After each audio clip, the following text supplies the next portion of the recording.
বিপদের বন্ধুই প্রকৃত বন্ধু। Welcome to learning round the clock. Learning round the ক্লকের গল্প বলার পর্বে আপনাদের সবাইকে স্বাগতম।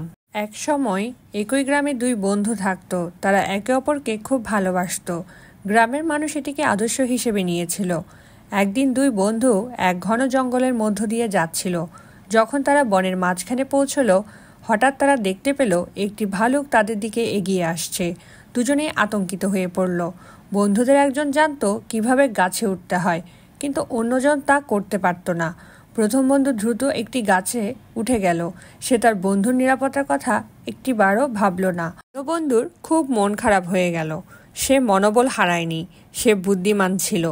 সে জানতো ভালুক কোনো মৃতদেহকে স্পর্শ করে না। তাই সে একটি পরিকল্পনা করল। সে মৃত মানুষের মতো মাটিতে শুয়ে পড়ল। ভালুক এসে তার নাক ও কান শুঁকে দিল। মনে হয়েছিল সে মরে গেছে। ভাল্লুকটি সে মৃত মনে করে কোনো ক্ষতি না করেই জায়গা ছেড়ে চলে গেল। অপর বন্ধুটি শোয়া বন্ধুকে দেখে গাছ থেকে নামল। সে ভেবেছিল ভালুক তার বন্ধুকে নিশ্চয়ই গুরুত্বপূর্ণ কিছু বলেছে। তাই সে তার বন্ধুকে জিজ্ঞেস করল, ভালুক তার কানে ফিসফিস করে কি বলল? প্রথম বন্ধু তার বন্ধুকে একটি ভালো শিক্ষা দিতে চেয়েছিল। তাই সে তার বন্ধুকে বলল যে ভাল্লুক আমাকে ফিসফিস করে বলেছে বিপদের বন্ধুই হলো প্রকৃত বন্ধু। লার্নিং রাউন্ড দ্য ক্লকে গল্প বলার পর্বে আমরা চেষ্টা করি শিশুদের গল্প শুনিয়ে তাদের মনোযোগ বৃদ্ধি করতে। আপনি চাইলে গল্পটি না দেখিয়ে শুধু শোনাতে পারেন।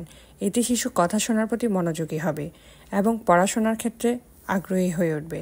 তাছাড়া মিউজিক ছাড়া গল্প তৈরি করার কারণে তাদের মনোযোগে গল্প শোনা ছাড়া অন্য কোনো দিকে যাবে না। ভিডিওটি ভালো লেগে থাকলে লাইক সাবস্ক্রাইব করতে ভুলবেন না।